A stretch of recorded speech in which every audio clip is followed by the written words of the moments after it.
सुद्धा भाषा भिन्न असू दे वेश, एक संस्कृती एकच गाणे भारत आमचा देश। आज 14 नोव्हेंबर आज आम्ही उपजिल्हा रुग्णालय परंडा जिल्हा धाराशिव येथे माननीय वैद्यकीय अधीक्षक डॉक्टर अभय पठाण सर यांच्या मार्गदर्शनाखाली आज बालदिन आणि विशेषतः पंडित जवाहरलाल नेहरू यांची जयंती आम्ही साजरी करत आहोत। तर या प्रसंगी मला सांगायला असं वाटतं की पंडित जवाहरलाल नेहरू यांना चाचा असे संबोधत होते आणि विशेष सांगायचं म्हणजे की त्यांचा जन्म जो 1889 ला झालेला आहे आणि मृत्यू जर पाहिलं तर 27 मे 1964 साली झालेले आहे आणि ते भारताचे पहिले पंतप्रधान होते।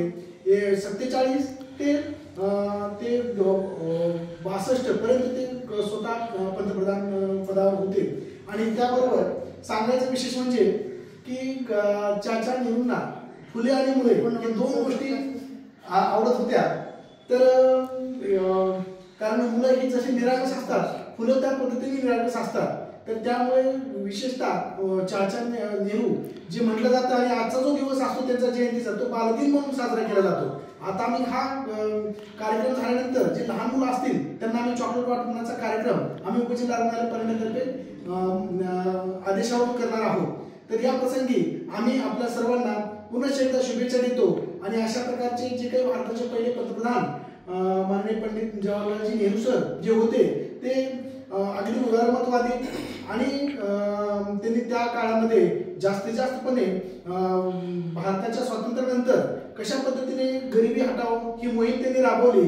समाजामध्ये समत्व ममत्व एकत्व बंधुत्व नांदवण्यासाठी त्यांनी विशेष प्रयत्न केले आणि इंडस्ट्रियल एरिया डेव्हलप करून आणि कॉम्प्युटराइज जास्तीत जास्त भारताला बनवण्याचा त्यांनी त्या काळी देखील प्रयत्न केला होता आणि त्यातूनच प्रत्येकाला हाताला काम आणि पोटाला भाकरी आणि जसं म्हणून अन्न वस्त्र निवारा या बेसिक गरज त्यांनी मागवण्याचा प्रयत्न केला। तर या प्रसंगी त्यांच्या विचाराला विनम्र अभिवादन करून मी माझे 2 शब्द संपवतो।